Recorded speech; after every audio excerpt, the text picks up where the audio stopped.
आज ये विकसित भारत संकल्प यात्रा गांव नली कला के अंदर आई है। जिस व्यक्ति को जिस योजना का लाभ मिलना चाहिए अगर उसको नहीं मिला तो भाई तसल्ली करके जाना यहां से।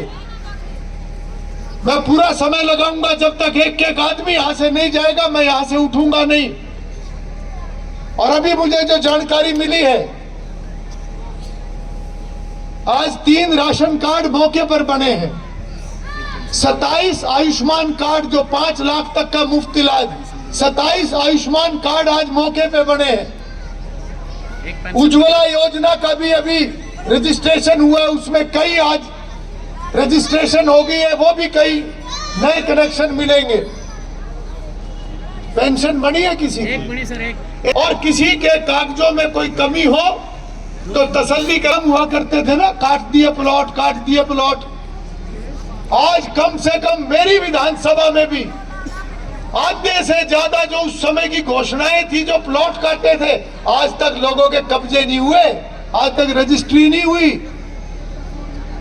प्लॉट काट दिए कहीं, जमीन कहीं, प्लॉट काट दिए, घर पहले किसी के बने हुए, कब्जा किसी और का। बता दिया लोगों को, कहीं बन गए कहीं नहीं बने। मगर मैं कहना चाहता हूं कि जितने काम अब तक हो चुके हैं वो हमारी जिम्मेवारी थी, जितने काम और होने वाले हैं मैं आपको विश्वास दिलाता हूं कि आने वाले समय में, क्योंकि कोरोना काल के 2-2.5 साल बड़े बहुत ही खराब समय हमने देखा इस प्लान में, और सभी काम रुक गए थे एक बार। मगर जितने होने वाले काम है, मैं हर काम को योजना में डालकर आने वाले समय में सभी को आगे बढ़ाने का काम हम करेंगे। और पुराना कोई उलझा हुआ भी काम है उसको भी हम ठीक करेंगे। सरपंच साहब अपना प्रस्ताव वगैरह दे दें, और जितने भी आप गांव के जिम्मेवार लोग बैठे हैं, वीडियो मैडम यहाँ पर बैठी है, आपकी सभी कागजी कार्रवाई को आगे बढ़ाएंगे। और आखिर में जितने यहाँ नौजवान हैं मैं और बच्चे हैं, उनको मैं बधाई दूंगा कि मुख्यमंत्री मनोहर लाल जी ने घरौंडा विधानसभा को दूसरी ITI देने का काम किया है। पहली ITI घरौंडा में बनी, और मैं आपको बताना चाहूंगा कि उस ITI की घोषणा 1962 में हुई थी। कब हुई थी? 1962 में। आधे तो पैदा भी नहीं हुए होंगे उस समय में, मैं भी पैदा नहीं हुआ था। 1962 में यह घोषणा हुई थी कि कोंड गांव में ITI बनेगी। जमीन ले ली गांव से, वो जमीन भी चली गई, ITI भी नहीं बनी। ITI कब बनी? जब 2014 में मनोहर लाल जी मुख्यमंत्री बने, तब वहां पर ITI बनी। और वहां पर सभी कोर्स हम ऐसे लेकर आए हैं,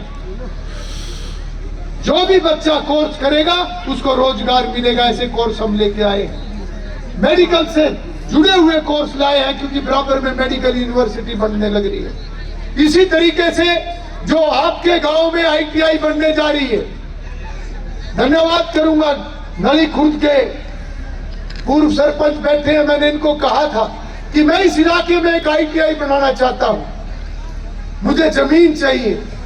जमीन नहीं मिली, मैंने नली कला से भी बात करी, मैंने नली पार से भी बात करी, नली खुर्द से भी बात करी। डबर इधर जमीन नहीं थी, जमीन थी नली खुर्द गांव के पास। मैं धन्यवाद करूंगा कि मैंने इनसे अनुरोध किया और इन सब गांव वालों ने मेरे अनुरोध को माना, और वो जमीन बिल्कुल नली पार गांव के साथ में है। और वहां पर कितने एकड़ दी है? 6 एकड़ नहीं, ITI के लिए 6 एकड़। बाकी तो फिर आगे कभी ना कभी स्टेडियम बनेगा, वो भी सबके काम आएगा। 14 दे दिया आप लोगों ने, कोई बात नहीं। ये 6 एकड़ में जो ITI बनेगी, ये लगभग 20 करोड़ रुपए की लागत से ये ITI बनेगी। और इसके अंदर भी मैं आज आपको बता रहा हूं कि ऐसे कोर्स हम लेकर आएंगे, इसमें कम से कम आधे कोर्स में अपनी बेटियों के लिए लेकर आऊंगा कि हमारी बेटियां वहां पर ट्रेनिंग करें और उन बेटियों को कहीं ना कहीं नौकरी मिले, या किसी रोजगार के ऊपर वो जाए, या अपना कोई काम करे। ऐसे ऐसे कोर्स में आने वाले समय में मैंने अधिकारियों को पहले ही बोल दिया चंडीगढ़ में कि जो नई ITI यहाँ पर बनेगी, इसके कोर्स अभी से छांट कर और मेरे साथ चर्चा करो। तो मैं आप सभी को बधाई दूंगा, मुख्यमंत्री जी का आभार व्यक्त करूंगा कि ITI बनने के बाद हमारी ये पूरी बेल्ट, ये जो 15-20 गांव हैं, यहाँ पर आने वाले समय में रोजगार बहुत ज्यादा होगा, तरक्की हमारे बच्चों की होगी। और मैं अपनी बात को यही समाप्त करते हुए, आप सब ने मेरी बात को बड़े इत्मीनान से सुना, बड़े धैर्य से सुना, और जो मान सम्मान आपने मुझे यहाँ आने पर दिया, उसके लिए मैं आपका दिल से बहुत बहुत धन्यवाद करता हूँ, बहुत बहुत आभार व्यक्त करता हूँ। भाई योजनाएं तो बहुत है, मैं कितनी बताऊंगा। चलो मैं दो चीजों का जिक्र कर देता हूँ। वैसे तो पढ़े लिखे बच्चे हैं, नेट पे जाओ, फोन पे अपना खोलो और हरियाणा सरकार की योजनाओं को देखो और आपको सभी योजनाओं की जानकारी मिलेगी। मगर मैं 2 योजनाओं का जिक्र करता हूँ। ये 2 योजनाएं गरीब परिवारों के लिए सरकार ने बनाई है। एक योजना बनाई है दयालु योजना। इस योजना में हम सब सामाजिक लोग हैं। अगर कोई गरीब परिवार का कोई सदस्य भगवान को प्यारा हो जाए तो परिवार हिल जाता है। तो सरकार ने एक योजना बनाई है कि अगर गरीब परिवार से जिसकी आमदन 1,80,000 रुपए से कम है, कोई भी सदस्य अगर भगवान को प्यारा हो जाए किसी भी कारण से, भगवान सुख रखे ऐसी नौबत ना आए, पर अगर कभी ऐसी बात हो जाती है तो सरकार 1 लाख रुपए से लेकर 5 लाख रुपए तक की सहायता हरियाणा की सरकार उस परिवार को करेगी। और इसके लिए ऐसा सरकार ने 5 श्रेणी बांटी है कि अगर गरीब परिवार का कोई सदस्य जो भगवान को प्यारा हो गया, अगर उसकी उम्र 6 साल से 12 साल तक है तो सरकार 1 लाख रुपया उस परिवार को देगी। अगर उसकी सदस्य की उम्र 12 से लेकर 18 साल है तो सरकार 2 लाख रुपया उस परिवार को देगी। अगर उस सदस्य की उम्र 18 साल से 25 साल तक है तो सरकार 3 लाख रुपए देगी। और अगर ऐसे सदस्य की मृत्यु हो जाती है जिसकी उम्र 25 साल से 45 साल के बीच में है, क्योंकि वो उम्र ऐसी होती है जब पूरे परिवार को एक व्यक्ति बहुत अच्छे तरीके से संभालता है, अगर उम्र 25 साल से 45 साल तक है तो उस परिवार को 5 लाख रुपए तक की सहायता सरकार जो है करेगी। और 45 साल से 60 साल तक की उम्र के लिए 3 लाख रुपए हरियाणा की सरकार उस परिवार को सहारा लगाएगी।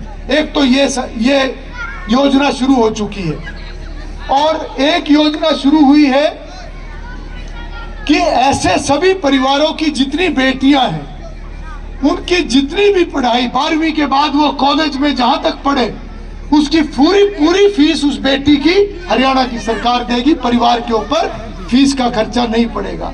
ये भी स्कीम जो है अगले सत्र में शुरू हो जाएगी। और मैं आपको दोबारा ये कहूंगा कि जैसे घर बैठे सबका BPL कार्ड बना, भाई ऐसे ही घर बैठे आपके मकान आएंगे, कहीं धक्के खाने की जरूरत नहीं। और अब आप लोग ये कहोगे ये सरकार इतना काम कैसे कर रही है, ये इतना पैसा कैसे आ रहा है सरकार के पास, इतनी योजनाओं का लाभ कैसे सरकार देने लग रही है, जगह जगह क्या क्या बनाने भी लग रही है। तो भाई इसका एक ही जवाब है, नरेंद्र मोदी। और नरेंद्र मोदी जी की गारंटी की गाड़ी आई हुई है। नरेंद्र मोदी जी के राज में घपले खत्म करके सारा का सारा पैसा खजाने में जा रहा है, और वो सारा पैसा पब्लिक के ऊपर खर्च हो रहा है। यही इसका मूल मंत्र है। वरना 1986 में हमारे देश के प्रधानमंत्री होते थे कौन? राजीव गांधी जी। और राजीव गांधी जी ने क्या कहा था कि सरकारी खजाने से 100 पैसे चलते हैं तो पब्लिक के पास पहुंचते हुए केवल 15 पैसे रह जाते हैं, बाकी सब बीच में खा जाते हैं लोग। आज वो 85 पैसा जो भ्रष्टाचार की भेंट चढ़ता था मोदी जी के राज में, आज ये संकल्प है, ना खाएंगे ना खाने देंगे, एक एक पैसा खजाने का जो चलता है, ये संकल्प है नरेंद्र मोदी जी का कि एक एक पैसा पब्लिक के ऊपर खर्च होना चाहिए। इसलिए इतना विकास हो रहा है, इसलिए इतनी योजनाओं का लाभ लोगों को मिल रहा है। आप सभी का बहुत बहुत धन्यवाद।